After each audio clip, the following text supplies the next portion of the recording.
رمضان المبارک اللہ رب العزت کی رحمتوں کا خزینہ ہے۔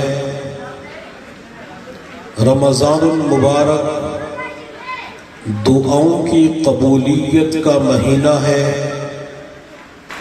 رمضان المبارک ہمدردی، خیر خواہی، غم خواری کا مہینہ ہے۔ رمضان المبارک صبر کا مہینہ ہے۔ رمضان المبارک اللہ رب العزت سے مغفرت مانگنے کا مہینہ ہے۔ میرے محبوب صلی اللہ علیہ وسلم نے ارشاد فرمایا، رجب المرجب اللہ رب العزت کا مہینہ ہے، شعبان المعظم میرا مہینہ ہے، اور رمضان المبارک میری گنہگار امت کا مہینہ ہے۔ امام ربانی مجدد الفسانی رحمت اللہ علیہ فرمایا کرتے تھے، رمضان المبارک سے چند دن قبل اللہ رب العزت کی رحمتوں کی اتنی بارش برس رہی ہوتی ہے، اگر بندہ اپنے من کی آنکھوں سے دیکھے تو یوں لگتا ہے جیسے رمضان المبارک واقعی آ چکا ہو۔ لیکن جس بندے کے دل کے اوپر گناہوں کی میل ہوتی ہے، دل کے اوپر گناہوں کا زنگ آ جاتا ہے، دل گناہ کر کر کے پتھر بن چکا ہوتا ہے، تو اس بندے کو وہ انوارات، تجلیات محسوس نہیں ہوتی۔ حضرت جنید بغدادی رحمت اللہ علیہ فرماتے ہیں، میں بیت اللہ کا طواف کر رہا تھا، میں نے طواف کرتے ہوئے ایک نوجوان لڑکی کو دیکھا جو طواف کے دوران زبان سے عشقیہ اشعار پڑھ رہی تھی۔ میں نے اس نوجوان لڑکی کو مخاطب کر کے کہا، او اللہ کی بندی، تو اللہ کے گھر کے اندر پہنچ چکی ہے، بیت اللہ کا طواف کرتے ہوئے زبان سے عشقیہ اشعار پڑھنا تیرے لیے جائز نہیں ہے، تجھے زیب نہیں دیتا۔ وہ نوجوان لڑکی کہنے لگی، جنید تو مجھے یہ بتلا کہ بیت کا طواف کر رہا ہے یا رب البیت کا طواف کر رہا ہے، یعنی پتھروں کا بنا ہوا چھوٹا سا کمرہ، اس کمرے کا طواف کر رہا ہے یا اس کمرے کے رب کا طواف کر رہا ہے؟ حضرت جنید بغدادی رحمت اللہ علیہ فرماتے ہیں، میں نے اس نوجوان لڑکی کو جواب دیا کہ میں تو اس گھر کا طواف کر رہا ہوں۔ وہ نوجوان لڑکی کہنے لگی، جنید جی ہاں، جن لوگوں کے دل پتھر ہوتے ہیں وہ پتھروں کا طواف کرتے ہیں، میرا دل تو پتھر نہیں، میں اللہ تعالیٰ کی محبت اور عشق میں ڈوب کر اس بیت اللہ کے پاس پہنچی ہوں۔ بیت اللہ کے اوپر اللہ رب العزت کی جانب سے جو تجلیات، انوارات چھم چھم بارش کی طرح برس رہی ہے، میں تو ان تجلیات اور انوارات کا طواف کر رہی ہوں۔ تو جس بندے کا من گناہوں سے پاک صاف ہوتا ہے، اسے قرآن کی تلاوت کرتے ہوئے انوارات محسوس ہوتے ہیں۔ مسجد میں قدم رکھتا ہے، اپنے دل کے اندر انوارات محسوس ہوتے ہیں۔ بندہ قرآن پاک اٹھا کے بیٹھ جائے، دل کے اندر انوارات محسوس ہوتے ہیں۔ بندہ تسبیح لے کر سبحان اللہ، الحمدللہ، اللہ اکبر، لا الہ الا اللہ، سبحان اللہ و بحمدہ، سبحان اللہ العظیم کی تسبیح پڑھتا ہے، دل کے اندر انوارات محسوس ہوتے ہیں۔ بندہ صبح و شام درود شریف کا اہتمام کرتا ہے تو اپنے دل کے اندر انوارات محسوس ہوتے ہیں۔ اگر کوئی بندہ یہ کہے کہ نہ تو تلاوت قرآن کے دوران مجھے انوارات محسوس ہوتے ہیں، نہ مسجد کے اندر، مدرسے کے اندر تلاوت قرآن کے دوران میں روزانہ 1000-5000 مرتبہ درود شریف پڑھتا ہوں، مجھے انوارات محسوس نہیں ہوتے، تو بعض مرتبہ بندے کے دل کے اوپر گناہوں کا اتنا زنگ آ چکا ہوتا ہے کہ وہ انوارات محسوس نہیں ہوتے۔ حالانکہ ہمارے مشائخ اولیاء اللہ فرماتے ہیں، یہ جو کثرت کے ساتھ درود شریف پڑھا جاتا ہے، اس کی مثال تو عطر اور پرفیوم کی مانند ہے. جب بندہ اپنے کپڑوں کے اوپر، جسم کے اوپر عطر لگا لے، باڈی سپرے لگا لے، پرفیوم لگا لے، تو انسان کو خود بھی خوشبو ہوتی ہے اور جو انسان کے قریب بیٹھے ہوئے ہوتے ہیں انہیں بھی خوشبو آ رہی ہوتی ہے. اسی طرح جو بندہ کثرت کے ساتھ درود شریف پڑھتا ہے تو اس بندے کے اندر اللہ تعالیٰ خوشبو پیدا فرما دیتے ہیں، چونکہ نیکی کے اندر خوشبو ہوتی ہے اور گناہ کے اندر بدبو ہوتی ہے. قراء کے اندر ایک بہت بڑے قاری گزرے ہیں، امام عاصم کوفی رحمت اللہ علیہ، ان کے منہ سے عمدہ خوشبو آیا کرتی تھی. تو شاگردوں نے پوچھا حضرت آپ منہ کے اندر الائچی رکھتے ہیں یا اپنے کپڑوں جسم کے اوپر عمدہ قسم کا عطر کستوری استعمال کرتے ہیں؟ امام عاصم کوفی رحمت اللہ علیہ نے فرمایا بیٹا میں اپنے منہ کے اندر کوئی الائچی نہیں رکھتا، میں اپنے جسم کے اوپر عمدہ عطر کا استعمال نہیں کرتا. تو شاگرد کہنے لگے حضرت آپ کے منہ سے اتنی عمدہ خوشبو آتی ہے، ہم نے ایسی خوشبو دنیا کے اندر نہیں سونگی، دنیا کے اندر محسوس نہیں کی. امام عاصم کوفی رحمت اللہ علیہ نے فرمایا بیٹا میں ایک مرتبہ بچوں کو قرآن پڑھا کے جب دوپہر کو قیلولہ کرنے کے لیے بستر کے اوپر آ کے لیٹا، میری جو ہی آنکھیں بند ہوئی تو خواب کے اندر حضور صلی اللہ علیہ وسلم کی زیارت نصیب ہوئی. محبوب صلی اللہ علیہ وسلم نے فرمایا بیٹا عاصم تم پورا دن اللہ کا قرآن پڑھتے اور پڑھاتے ہو، جن لبوں کے ساتھ تم قرآن کی تلاوت کرتے ہو یہ لب میرے قریب کرو، میں تمہارے لبوں کا بوسہ لینا چاہتا ہوں. امام عاصم کوفی فرماتے ہیں میں نے خواب ہی کے اندر اپنے لب آمینہ کے در یتیم کے قریب کر دیے، میں نے خواب ہی کے اندر اپنے لب عبداللہ کے لخت جگر کے قریب کر دیے. محبوب صلی اللہ علیہ وسلم نے خواب ہی کے اندر میرے لبوں کا بوسہ لیا. جس دن اللہ کے نبی نے میرے لبوں کا بوسہ لیا اس دن سے لے کر آج تک میرے لبوں سے عمدہ خوشبو آ رہی ہے. تو نیکی کے اندر خوشبو ہوتی ہے. درود شریف کی برکت سے انسان کے اندر اللہ تعالیٰ خوشبو پیدا فرما دیتے ہیں. اس لیے ہمیں کثرت کے ساتھ اتنا درود پڑھنا چاہیے تاکہ ہمارے دل کی میل کچیل ختم ہو جائے. حضرت ابی بن کعب رضی اللہ تعالیٰ عنہ میرے محبوب صلی اللہ علیہ وسلم کی خدمت میں حاضر ہوئے اور عرض کہ اللہ کے نبی میں آپ کی ذات پہ درود پڑھنا چاہتا ہوں، کتنا پڑھوں؟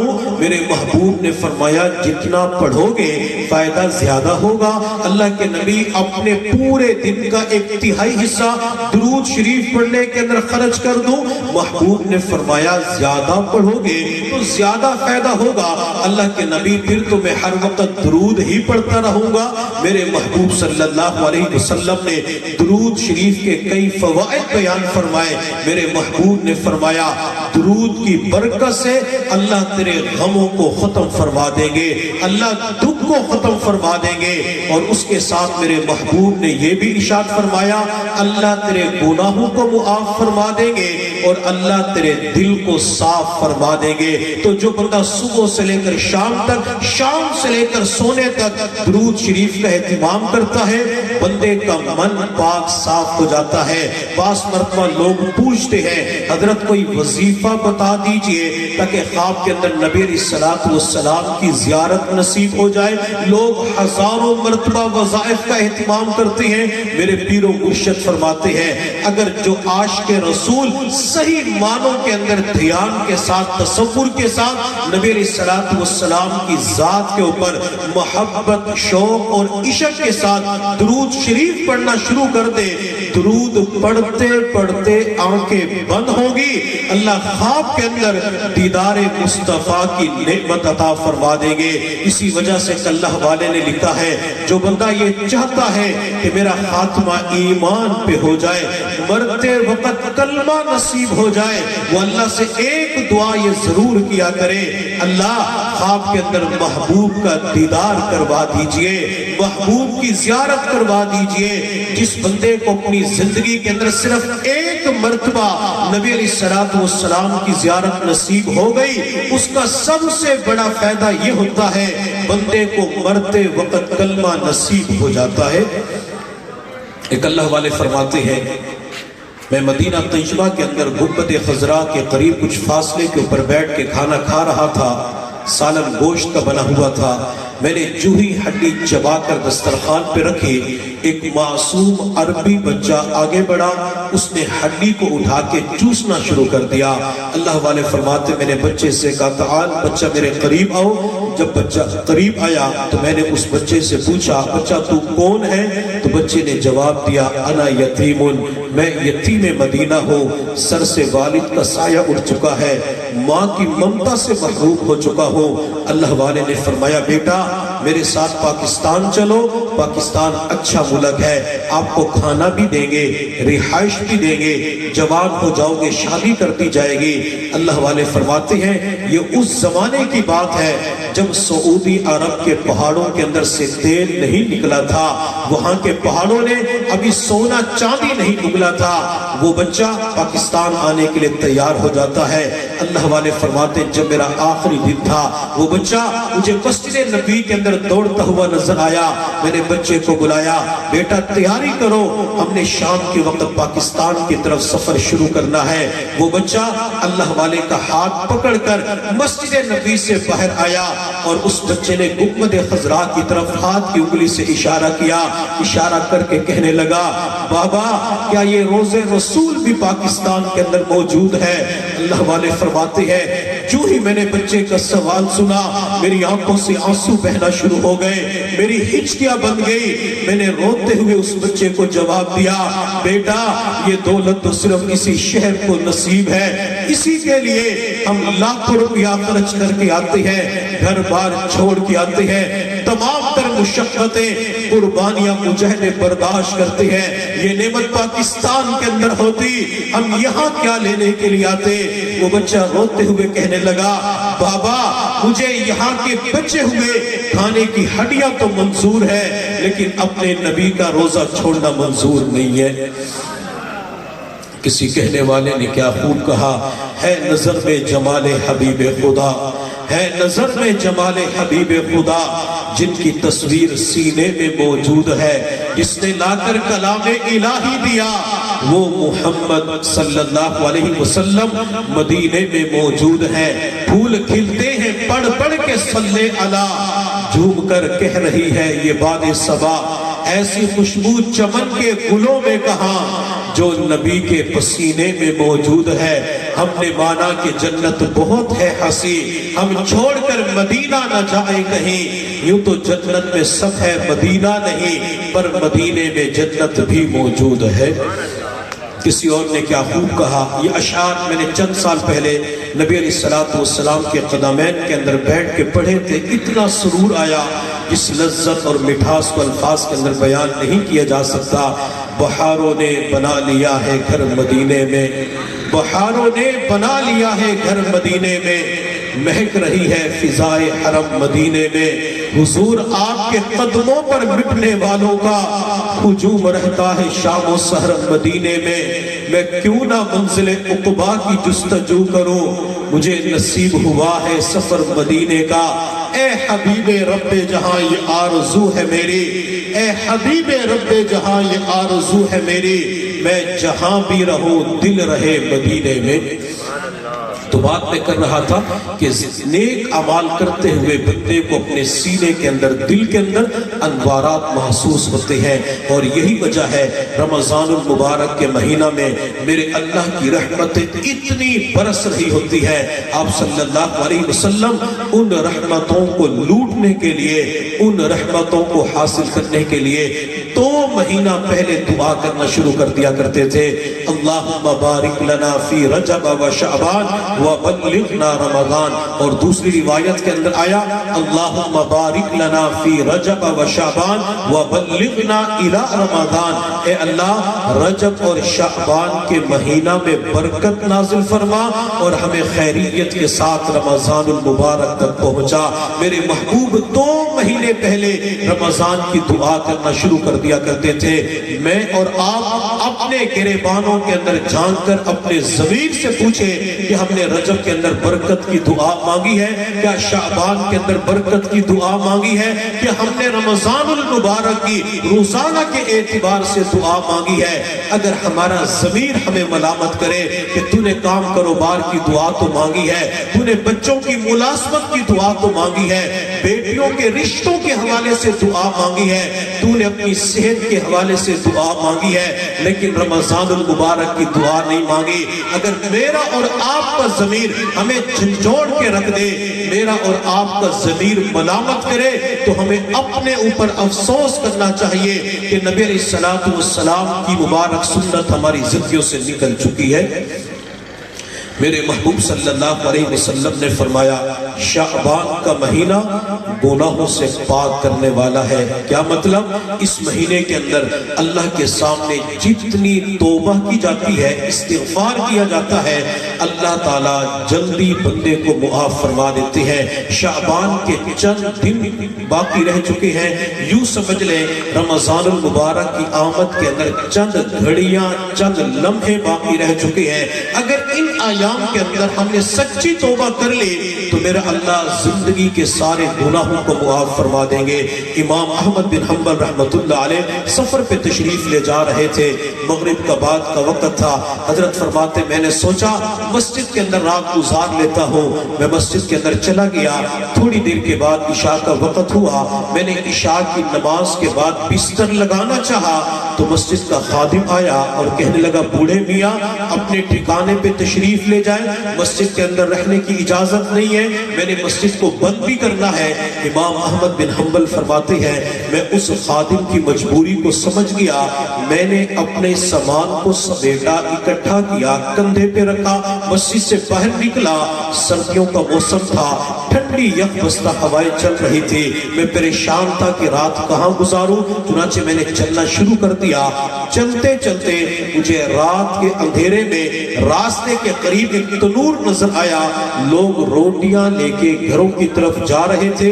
امام احمد بن حنبل فرماتے ہیں میں اپنی سردی کی شدت کو کم کرنے کے لیے تنور کے قریب جا کے بیٹھ گیا، میں نے روٹیاں پکانے والے نان بھائی کو دیکھا، جب وہ پیڑے کو بناتا، پیڑے کو بڑا کرتا یا پیڑا تنور میں لگاتا یا روٹی باہر نکال کے پیک کر کے گاہک کو دیتا تو وہ استغفر اللہ پڑھتا۔